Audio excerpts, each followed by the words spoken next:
If you've got a large family and you like the great outdoors, you're probably considering a new SUV similar to a Land Rover Discovery, Audi Q7, perhaps a Volvo XC90. Well, if you like new technology and you want to do your bit for the environment, why not consider the electric option? My name's Miles Roberts, you're watching Chorley Group GoEV, and this is a Kia EV9.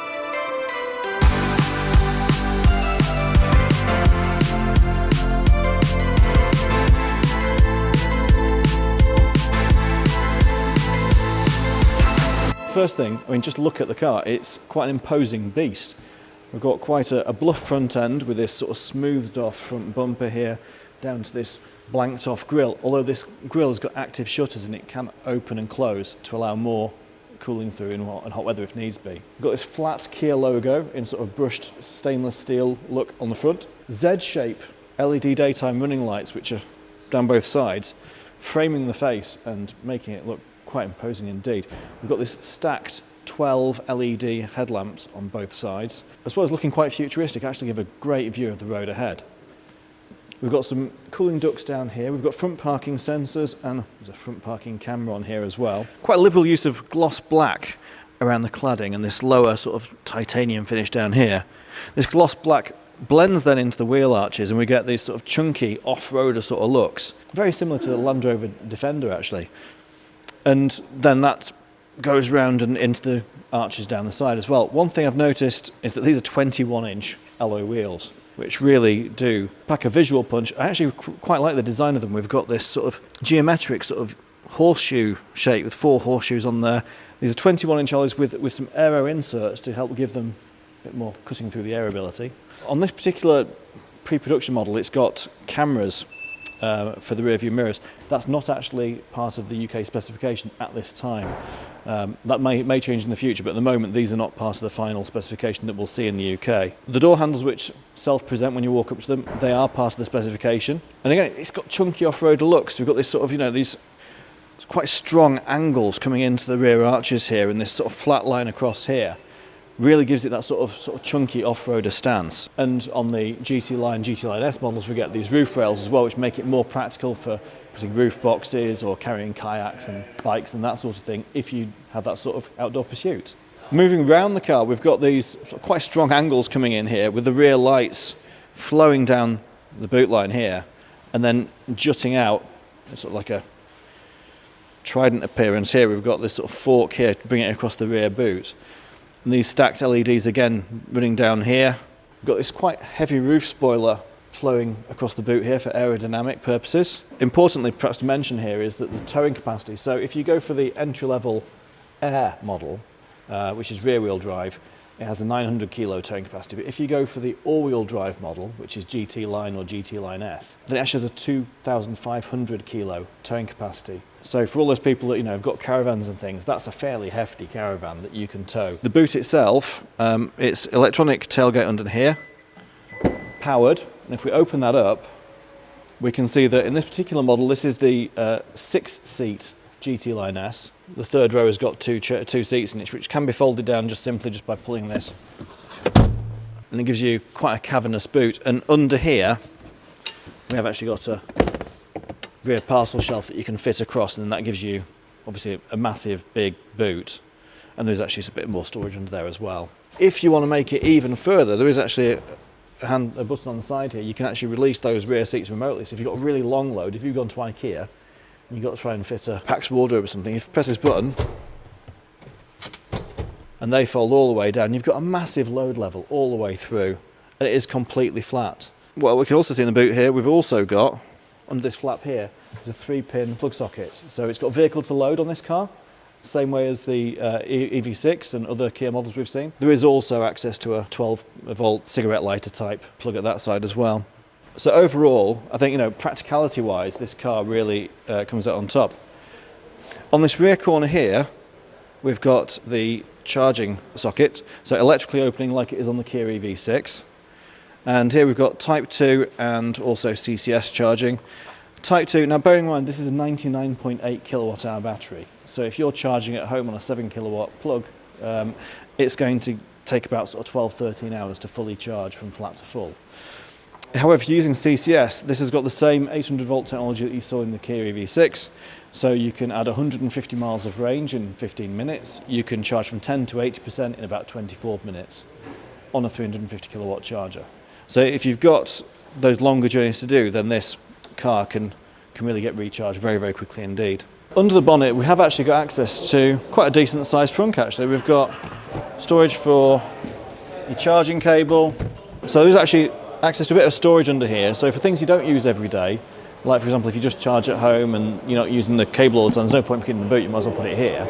I don't know the literage of it. I'd say looking at it, I'm guessing about 100. It doesn't look massive, but useful to have nonetheless. In terms of the EV9 lineup, it starts with the Air model, which is the entry level, and that's rear wheel drive only, and that's got 201 brake horsepower, 7 seats as standard, and it costs $64,995. That's got a WLTP range of 359 miles. If we move on to the all-wheel drive models, that's the GT line and the GT line S. They have 378 brake horsepower, all-wheel drive, but the WLTP range drops to 331 miles for those models because of the extra drag caused by powering an extra motor. The GT line S all-wheel drive is $74,995. If you want to go for the GT line S but with the 6 seats like you see behind me, the captain's chairs in the back, that's an extra £1,000, so that's $75,995. Let us know what you think about that pricing. It's right in the middle of the pack when it comes to the Audi Q7, the Land Rover Discovery, the Volvo XC90. It's there or thereabouts with those sort of big players. Which model would you go for if it was your money and you were buying that car today? Let us know in the comments below. And also, if you've been watching this video and liking it so far, click the like button and please subscribe to our channel. It really helps us out, helps us make more videos like this.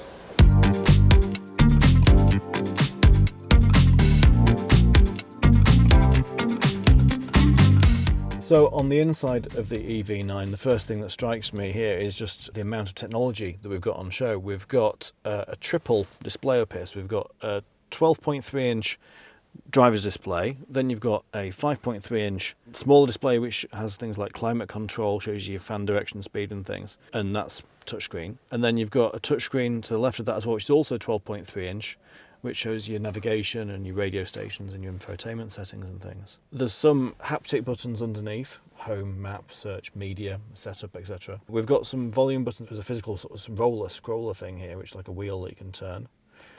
And then below that we've got temperature settings, which again is an actual button you can press, which is quite nice to see. There's no drive mode selector in the middle centre console that you would expect on some cars.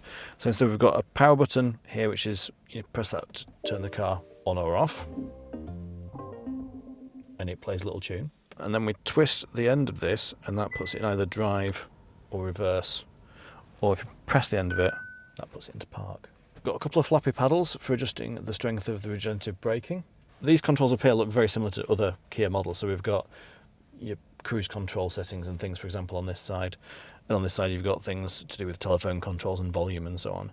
But then down here we've got drive mode. And if we press that, we can choose between Eco, Normal, Sport, or My Drive, which is your own personal settings. You can change things in the centre console. Or we've got terrain mode. And on terrain mode we've got snow, mud and sand. The screens look great, really crisp, sort of OLED quality screens. The steering wheel feels very good. Now in terms of, obviously we've got electric seats, heights and rake adjustments and everything. We've got a heated steering wheel, I can just see the button here. We've got both heated and ventilation controls for the driver's seat and the passenger seat. We've got memory functions for the driver and passenger seat as well. Yeah, overall it means that as a place to sit, it's very comfortable. We've also got a heads-up display on this. And if that wasn't enough technology, we've also, if we flick this, got a rear view camera. So we've got cameras that are all around the car for like a top-down view. So you've got your underneath each mirror and under the front and back, you've got your normal 360-degree cameras. But this makes it a rear view camera to replace your mirror. So in the event that you've got your car stacked completely, let's say you're taking your kids to university or whatever, and you've got the back stacked out with boxes and things, you don't need to leave a path through for the rear view mirror because you've got a camera and that'll do that for you. We've also got, quite nice to see here, we've got an electric sunroof above us. So if we flick that switch, that opens the front electric sunroof. Interesting though, the front sunroof is electric, but it's got a manual cover, whereas the rear passengers have got a sunroof. That doesn't open, but it has got an electric blind which can open and close at a switch. Down front here we can see we've got USB-Cs all over this car. So we've got a USB-C input here, which we can choose to either be a battery or a data and battery charging output. And we've also got their second battery charging, like phone charging output there as well. We've also got this button that says 12 volts, 180 watts push, and if you press that, it flicks open and you've got a cigarette lighter style plug in there. Under this armrest, we've got, there's a wireless phone charger here, and we've also got further storage back there as well. First impressions, it's got everything you could possibly think and a lot more. It's a really nice premium feeling car. Let's take a look at the second row. First thing to say, this chair is as far back as it will go, and so I've got a good, 6-7 inches of leg room here, knee room. My feet can tuck under the seat in front, even though it's in its lower position as well. We've got 2 cup holders here, which are handy, and we've also got some door pockets which look like to take a smallish water bottle at least. This is not leather, this is a man-made fabric which feels like leather, and it's been done that way just to try and make it so it's more eco-friendly. The carpets, fibres have actually been made from recycled fishing nets, and a lot of the other plastics and things have been made from recycled plastic bottles and wool. So they've gone quite a long way to try and make this as eco-friendly as possible. We've got USB-C inputs tucked on the back of the front seat, so each rear passenger has its own USB-C, which my kids would be very happy about. We've got both heating and cooling for the second row of seats, which again, my kids would be very happy about. We've got this large panoramic roof back here, which I say it doesn't open, but it gives a nice bit of brightness out the top. And we've also got air vents mounted in the roof, and we can control the rear air conditioning controls are up on the roof here. We can change the temperature. It feels quite plush, it feels quite limo-like in here. We've got these grab handles to make it easier for getting in and out of. Now normally on the 6-seat version, which this is, obviously one of the benefits of this is that the chairs can actually be twisted and turned. So there'll be a switch on the side will allow you to turn the seats 90 degrees or even 180 degrees. So if you were doing a long journey and you had a number of rear passengers who wanted to have a sort of meeting, have a chat to each other, they can actually face each other and chat, which would be quite nice. So they just swivel around, but not on this pre-production model, unfortunately. The chairs don't swivel. We've got built-in blinds on the rear windows. That's nice to see for families, if you're thinking about child seats and so on. And they are Isofix. Both of these seats are Isofix, and actually, I can look back and see that the third row has also got Isofix seating as well. So you've got plenty of room. If you've got a need for lots of car seats, you've got the ability to put 4 car seats in the back here easily. When you go for the 6-seat option, you've got this sort of walk-through, so you don't necessarily need to fold the seats to get into the back row. You can just walk through. But you can also fold these seats out the way to get into the back. So there's a button on that side, or if you're in the back, you can just pull this and the seat slides forward. I'm 5'11", sat in the back here. Plenty of headroom actually. Headrest, it's all the way back there. You can adjust the angle. I think I'm a bit reclined here, but yeah, plenty of room. We've got lights up here for rear passengers. Got air vents on the roof, which is quite nice. We've got a USB-C back here as well. We've got a couple of cup holders in the side door. And of course, we've got really sort of class-leading range available with this vehicle as well, with the 99.8 kilowatt hour battery giving 359 miles of range if you go for the rear-wheel drive version, or if you go for the all-wheel drive version, it's 331 miles, which is still excellent. Overall, I think this makes a really tidy package. I think it's a really good option for anyone that is in the market for that larger vehicle. It's been great to have this first look at the Kia EV9 here in our Blackpool dealership. We're expecting our demonstrator to arrive in Q1 of 2024.